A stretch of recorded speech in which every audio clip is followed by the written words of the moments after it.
தேவஜனமே, உங்கள் அனைவரையும் இயேசு கிறிஸ்துவின் நாமத்திலே வாழ்த்துகிறேன். இன்றைக்கு எனக்கு கொடுக்கப்பட்ட தலைப்பு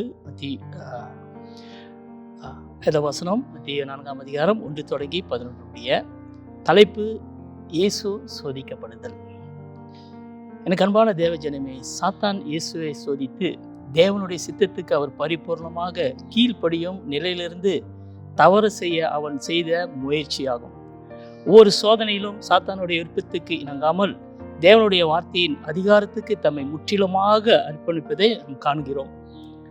இயேசுவின் சோதனையிலிருந்து நாம் கற்றுக்கொள்வது என்ன?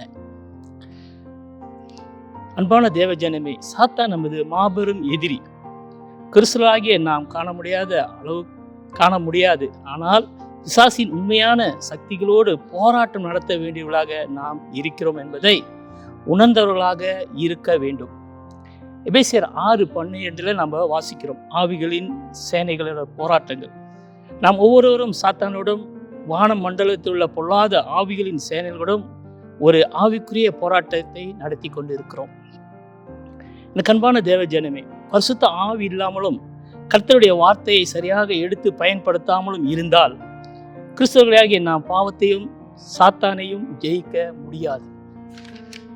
தொடர்ந்து கூட சாத்தான் நம்மிடத்தில் வைக்கக்கூடிய எந்த விதமான கோரிக்கைகளையும் முறியடிக்க தேவையான வல்லமை கர்த்தருடைய வார்த்தைகளிலிருந்து நமக்கு கிடைக்கும் என்பதை நாம் உறுதியாக உணர்ந்து கொள்வது மிக அவசியம். யோவான் 15:3 நாம் இப்படியாக வாசிக்கிறோம், நான் உங்களுக்கு சொன்ன உபதேசத்தினால் நீங்கள் இப்பொழுது சுத்தமாக இருக்கிறீர்கள். எனக்கு அன்பான தேவஜனமே, தேவனுடைய உபதேசத்தில் நாம் நிலைத்திருக்கும் பொழுது பல வெற்றிகளை நாம் சரி செய்ய முடியும்.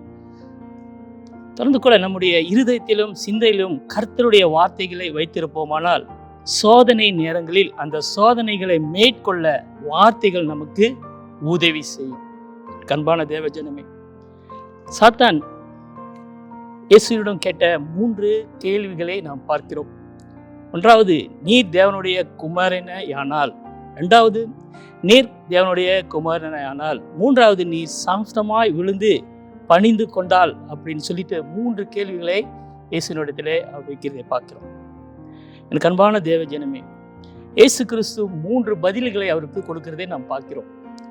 மனுஷன் அப்பத்தினால் மாத்திரமல்ல, 2வது, உன் தேவனாகிய கர்த்தரை பரீட்சை பாராதிருப்பாயாக. 3வது, உன் தேவனாகிய கர்த்தரையே பணிந்து கொண்டு அப்படின்னு சொல்லி 3 பதில்களை அவர் கொடுக்கிறதை நாம் பார்க்கிறோம். எனக்கு அன்பான தேவஜனமே, தொடர்ந்து கூட இந்த 3 விதிமுறைகளை பின்பற்ற வேண்டும்.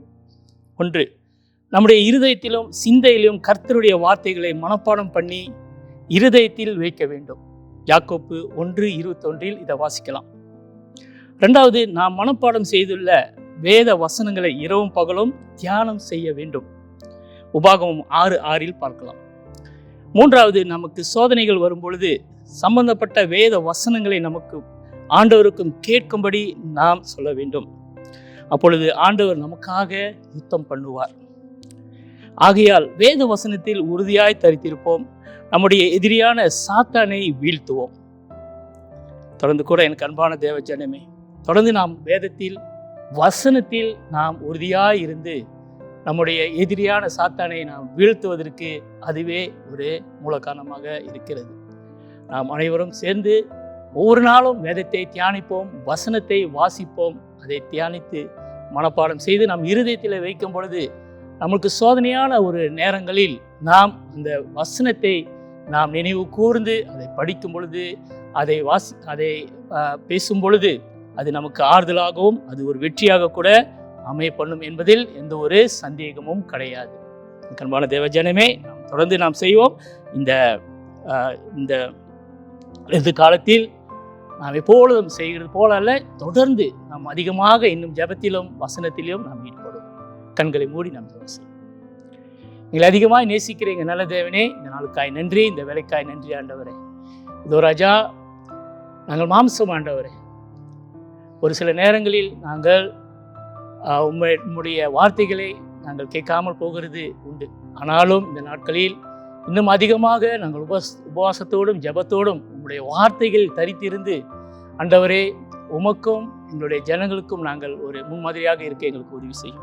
உடைய கரத்தில் எங்களை ஒப்புக் கொடுத்து மாறாத இயேசுவின் நாமத்தில் ஜெபிக்கிறோம். ஜீவன் உள்ள நல்ல பிதாவே, ஆமென்.